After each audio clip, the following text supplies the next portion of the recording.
जब तक जीतेंगे नहीं तब तक छोड़ेंगे नहीं। लगता है दक्षिण भारत के लिए प्रधानमंत्री नरेंद्र मोदी, अमित शाह और पूरी बीजेपी इसी मिशन पर बढ़ रहे हैं। 5 राज्यों के चुनावों के बाद यह साफ दिखने लगा है कि बीजेपी की ताकत उत्तर है, कांग्रेस के पास दक्षिण है। दक्षिण में विपक्ष की काट निकालने के लिए प्रधानमंत्री मोदी ने बनाया है सदर्न कॉरिडोर। 2 हफ्ते में दूसरी बार दक्षिण के 4 राज्यों में प्रधानमंत्री नरेंद्र मोदी पहुंचे।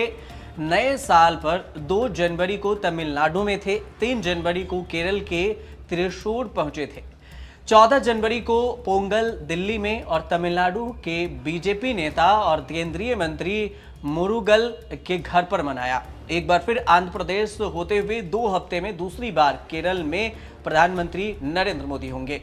कहीं विकास की योजनाओं का उद्घाटन, कहीं पूजा पाठ तो कहीं शादी ब्याह। सारे मिशन का टारगेट यह है दक्षिण में बीजेपी को जमाना और मोदी को गारंटी का मतलब समझाना। हार कर थक जाना बीजेपी का स्वभाव नहीं। दक्षिण में निरंतर नाकामी के बाद भी मोदी और बीजेपी ने मुंह नहीं मोड़ा है। दक्षिण भारत में कर्नाटक, उसके अलावा तेलंगाना, आंध्र प्रदेश, तमिलनाडु, केरल 5 राज्य हैं। इन राज्यों में लोकसभा की 129 सीटें हैं। मीडिया रिपोर्ट्स के मुताबिक बीजेपी दक्षिण के 129 में से 84 सीटों पर फोकस कर रही है। 84 सीटों की पहचान ऐसे ही की गई जहां बीजेपी ने ज्यादा वोट नहीं पाए, लेकिन मोदी के लोकप्रियता का ग्राफ बढ़ रहा है। कर्नाटक में 25, तेलंगाना में 10 और केरल में 5 सीटों का टारगेट है। पिछले चुनाव के ट्रेंड से बीजेपी को लग रहा है कि दक्षिण में कर्नाटक के बाद केरल में भी कमल खिल सकता है। केरल के गुरुवयूर में प्रधानमंत्री मोदी मलयालम सुपरस्टार और बीजेपी नेता सुरेश गोपी की बेटी की शादी में शामिल होने वाले हैं। सुरेश गोपी को बीजेपी ने राज्यसभा से मनोनीत किया था। 2019 में सुरेश गोपी त्रिशूर से बीजेपी के टिकट पर चुनाव हारे, लेकिन उनकी हार में संभावनाएं दिखी। केरल जैसे राज्य में बीजेपी के टिकट पर लड़े सुरेश गोपी को 28% से ज्यादा वोट मिले थे। 2019 में बीजेपी ने केरल की 20 में से 15 लोकसभा सीटों पर उम्मीदवार उतारे थे। सारी सीटें हारने के बाद भी बीजेपी को 13% वोट मिले। करीब 10 सीटों पर उसके उम्मीदवारों को 1.5 से 3 लाख तक का वोट मिला था। 2 सीटों पर बीजेपी नंबर 2 पर रही थी। 2021 के विधानसभा चुनाव में बीजेपी कांग्रेस सीपीएम के बाद सबसे ज्यादा वोट पाने वाली तीसरी पार्टी थी। करीब 24 लाख के वोट और 11% से ज्यादा वोट शेयर था बीजेपी का। हालांकि उसने एक भी सीट नहीं जीती, लेकिन पिछले चुनाव के मुकाबले वोट शेयर में बढ़ोतरी जरूर हुई। मोदी 3rd टर्म का ऐलान कर चुके हैं। 2024 के चुनाव में 400 से ज्यादा सीटों की बात भी हो रही है। 50% से ज्यादा वोट शेयर का टारगेट भी है। गुजरात, मध्य प्रदेश, राजस्थान जैसे राज्यों में बीजेपी जहां मजबूत है, वहां उसने सारी के सारी सीटें जीती थी। ऐसे राज्यों से सीटें कम होने की गुंजाइश हो ही नहीं सकती, लेकिन सीटें और बढ़ भी नहीं सकती।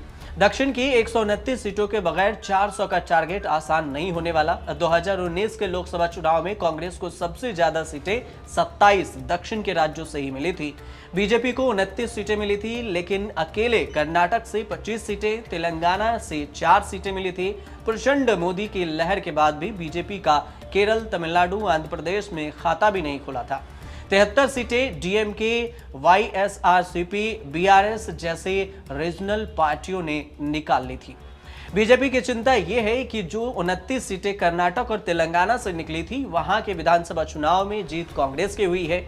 बीजेपी कर्नाटक में दूसरे नंबर पर, तेलंगाना में तीसरे नंबर पर रही। दक्षिण के राज्यों में बीजेपी का यह हाल तब है जब 2014 से देश में जबरदस्त मोदी लहर चल रही। 2014 में बीजेपी ने नई मोदी लहर के बदौलत केरल को छोड़कर दक्षिण के हर राज्य में खाता खोला था, लेकिन 2019 में कर्नाटक, तेलंगाना के अलावा बीजेपी बढ़ने के बजाय और भी घट गई। दक्षिण की राजनीति की दिशा रीजनल पार्टियां तय करती हैं। कांग्रेस के पास केरल और तमिलनाडु में मजबूत गठबंधन है, लेकिन बीजेपी का गठबंधन टूट गया है। सारे सहयोगी एक एक कर किनारा कर रहे हैं। कर्नाटक में चुनाव हारने के बाद जेडीएस से लोकसभा चुनाव के लिए गठबंधन हुआ। आंध्र प्रदेश में टीडीपी, तेलंगाना में वीआरएस से गठबंधन बहुत पहले टूट चुका है। बीजेपी कोशिश कर रही है कि फिर चंद्रबाबू नायडू के साथ गठबंधन हो, लेकिन नायडू बीजेपी के साथ जाने को तैयार नहीं। वहीं दूसरी तरफ AIADMK ने बीजेपी से गठबंधन तोड़ने का जश्न भी मनाया था, लेकिन इसके बावजूद भी बीजेपी का टारगेट 400 पार का जो है वो दक्षिण के मिशन के बगैर पूरा होता नहीं दिख रहा। आप देखते रहिए न्यूज़ तक।